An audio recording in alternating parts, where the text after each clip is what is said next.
আসসালামু আলাইকুম। রমজানের এই রোজা শেষে এলো খুশির ঈদ, ঈদ মোবারক। আজকে আমি দেখাচ্ছি কিভাবে আপনার সেমাইয়ের জর্দা করতে হয়। এখানে দেখতে পাচ্ছেন আমরা সেমাইগুলিকে একটু ভেঙে নিয়েছি। এই ধরনের সাইজ করতে পারলেই ভালো, বেশি বড় না। আর যেটা হবে ধরেন 3 ইঞ্চির মতো আপনারা এভাবে একটু ভেঙে নেবেন। এরপর আমি যে যে উপাদানগুলো ইউজ করছি তা হচ্ছে, এখানে দেখতে পাচ্ছেন আমি এখানে বাটার ইউজ করছি। আপনি চাইলে ভেজিটেবল অয়েল ইউজ করতে পারেন অথবা ঘি দিয়ে করতে পারেন। এখানে আমি একটু এখানে দেখতে পাচ্ছেন যে এভাবে আমি এমন আলমন্ডগুলি নিয়েছি। আপনার যদি ইচ্ছা হয় আপনি অন্য নাট ইউজ করতে পারেন, ক্যাজু দিতে পারেন। ক্যাজু কিন্তু বেশ ভালো এখানে ম্যাচ হয়। আরেকটা হচ্ছে এখানটা আপনি রেজিন ইউজ করবেন। আমাদের এই মুহূর্তে রেজিন নাই, আমি ক্র্যানবেরি ইউজ করছি। এখানটায় দেখতে পাচ্ছেন চিনির পরিমাণটা আপনি ডিপেন্ড করছে যে যেভাবে আসলে পছন্দ করেন। আমি নিয়েছি এখানে ধরুন 1/2 কাপ হবে।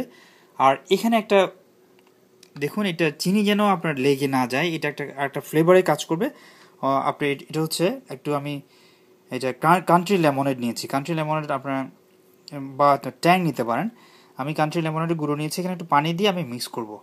আর একটা হচ্ছে যে মশলাগুলো আপনার ফ্লেভারে কাজ করবে, এগুলো হচ্ছে আপনি দেখুন এখানে হচ্ছে আমি 5টা তেজপাতা দিচ্ছি। তেজপাতা 5টা, এগুলি কারণ ছোট ছোট, আমি একটা হাতে নিয়ে দেখালে বুঝতে পারবেন।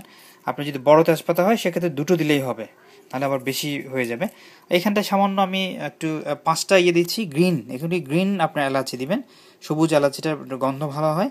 আর একটা হচ্ছে এখানে এটা দারুচিনি আপনি ভেঙে দিতে পারেন, অথবা বড় যদি হয়, এত বড় কতগুলি বড় বড় আছে ওগুলো একটা দিলেই হবে। আসলে আমরা দেখি পরবর্তীতে কী করা যায়। আমরা একটু তেলে নিচ্ছি, একটু জাস্ট ফ্রাই করে নিচ্ছি। এখানে কিন্তু কোনো লবণ দেওয়া হয়নি, কোনো তেল ছাড়া হালকা মৃদু তাপে একটু করবেন, যাতে করে এটার একটা যে কাঁচা একটা গন্ধ থাকবে ওই গন্ধটা যেন না থাকে। আর একটু নাড়বেন। আমি এখন বাটারে একটু সামান্য বাটার দিয়ে এগুলি একটু তাপে রাখছি, যাতে করে এগুলি কাঁচা ভাবটা না থাকে এবং এগুলি আরও মচমচে হবে এবং খেতে ভালো লাগবে। আপনারা তাই করবেন। ফ্রাই করার পরে আপনার একটা প্লেটে রেখে দিন, পরবর্তীতে ইউজ করা হবে। আপনি বাটারটা এবার গলে নিন, আর এখানটায় মশলাগুলি দিয়ে দিবেন।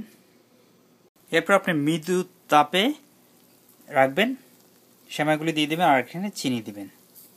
এরপর আবারও নাড়তে থাকবেন। এখনই হচ্ছে সময় আপনার লেমনের ফ্লেভারটা একটু আমি পানিতে ভিজিয়ে নিয়েছি, আর মেখে দিয়ে দিন। সবার শেষে আপনি নাটগুলি দিয়ে দিবেন এবং ভালো মতো আবারও নাড়তে থাকবেন। আপনার যদি নারকেল থাকে, আপনি একটু নারকেল 2 মিনিট গরম করে পরিবেশন করতে পারেন উপরে দিয়ে। আচ্ছা, এই শেপটা করা খুবই সহজ। আপনি এইটা এমনিতেই পরিবেশন করা যায়, কিন্তু একটু নতুনত্বের জন্য আপনি এই কাজটা করতে পারবেন। যখন একটু ওয়ার্ম থাকবে তখন হাতে পানি দিয়ে, ঠান্ডা পানি দিয়ে কাজটা করে ফেলবেন তাড়াতাড়ি। এটা খুবই ইজি। অনেক ধরনের শেপ করা যায়। আমি এখন একটু সার্কেল শেপ করছি, এভাবে করে ফেলতে পারেন। হয়ে গেল। এটা একটু রাফ হলে অসুবিধা নাই, খেতে ভালোই লাগবে। সবাই তো ওভাবেই খায়, আপনি না হয় এভাবে একটু বল করলেন।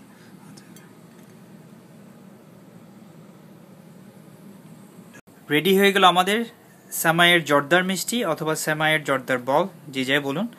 আপনি এমনিতে জর্দা পরিবেশন করা যায়, কিন্তু এই ধরনের মিষ্টি আকারে যদি করেন এটা দেখতে আরও ভালো হবে, লোকজন অবাক হয়ে যাবে। তো যাই হোক, আমি একটু নতুনত্বের জন্য এটা করেছি। আর আমি খেতে পারছি না, কারণ আমি রোজা রেখেছি। না হয় আমি তবে আমার আই বিলিভ যে এটা খুবই ভালো হবে, মচমচে হবে। Thank you viewers, thank you for watching. Please subscribe for more, and Eid Mubarak to your family and friends.